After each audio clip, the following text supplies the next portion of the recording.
بسم اللہ الرحمن الرحیم۔ عزیز طلبہ کرام، السلام علیکم ورحمۃ اللہ وبرکاتہ۔ آپ تمام طلبہ کو اقرا حفاظ بوائز سیکنڈری اسکول کی جانب سے عربی آن لائن کلاس میں خوش آمدید کہتے ہیں۔ الحمدللہ اللہ کے فضل و کرم سے فرسٹ ٹرم کی پڑھائی مکمل ہو چکی ہے، اور گزشتہ دنوں میں آپ نے اس ٹرم کے امتحان بھی دیے ہیں۔ اللہ تعالیٰ سے دعا ہے کہ آپ کو ہر امتحان میں بہترین کامیابی عطا فرمائے، آمین۔ آج سے انشاءاللہ العزیز ہم دوسرا میقات یعنی سیکنڈ ٹرم کی پڑھائی کا آغاز کریں گے، اور جیسے کہ آپ کو معلوم ہے کہ یہ جو کتاب ہے لغت القرآن الجزء الثانی، یہ 3 حصوں پر مشتمل ہے: علم الصرف، علم النحو اور حوار۔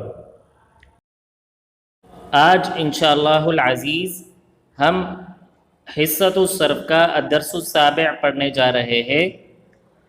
سبق کا موضوع ہے فعل ماضی مجہول، اور یہ سبق آپ کی کتاب میں صفحہ نمبر 25 پر موجود ہے۔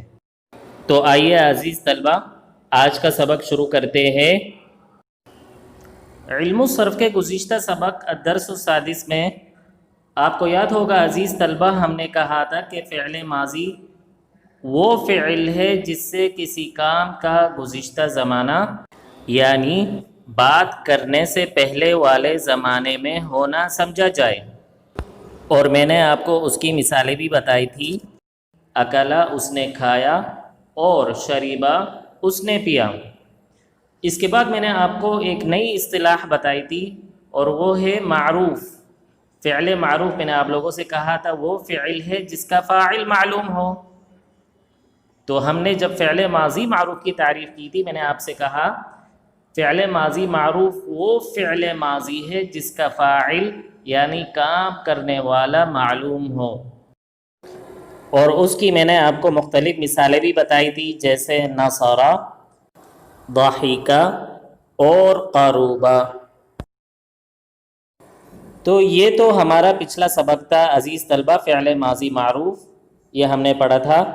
آج ہم پڑھ رہے فعل ماضی مجہول۔ سب سے پہلے میں آپ کو مجہول کی اصطلاح کے بارے میں بتا دوں تو یاد رکھیے عزیز طلبہ، وہ فعل جس کا فاعل یعنی کام کرنے والا معلوم نہ ہو فعل مجہول کہلاتا ہے، ٹھیک ہے؟ اب اگر ہم فعل ماضی مجہول کی تعریف کریں تو وہ فعل ماضی جس کا فاعل یعنی کام کرنے والا معلوم نہ ہو فعل ماضی مجہول کہلاتا ہے۔ اس کی مثال ہے نصرہ، اور نصرہ سے مراد ہے اس ایک مرد کی مدد کی گئی۔ اب آئیے عزیز طلبہ میں آپ کو فعل ماضی مجہول بنانے کا طریقہ بتاتا ہوں۔ سب سے پہلے اپنے ذہن میں رکھیے کہ فعل ماضی مجہول فعل ماضی معروف سے بنتا ہے۔ کس سے بنتا ہے عزیز طلبہ؟ فعل ماضی معروف سے۔ اور آپ کو یاد ہوگا ہم نے کہا تھا کہ فعل ماضی معروف کے بنیادی اوزان 3 ہیں: فعل، فعل اور فعل۔ اب اس کا جو طریقہ ہے وہ آپ غور سے دیکھیے۔ ثلاثی مجرد کا کوئی بھی فعل ہوگا عزیز طلبہ تو اس کا بنانے کا طریقہ یہ ہوگا جو میں آپ کو ابھی بتانے والا ہوں۔ دیکھیں یہ جو فعل، فاعل اور فعل ہے، ان تینوں اوزان میں فا اور لام کلمہ ہمیشہ مفتوح رہیں گے، لیکن عین کلمہ کبھی مفتوح ہوتا ہے، کبھی مکسور اور کبھی مضموم۔ یہ چیز آپ نے پڑھی ہے۔ اب عزیز طلبہ فعل مجہول بنانے کے لیے، فعل ماضی مجہول بنانے کے لیے آپ نے فا کلمہ، یہ جو پہلا حرف ہے، آپ نے اس کو ضمہ دینا ہے یعنی پیش دینا ہے، ٹھیک ہے؟ اس کے بعد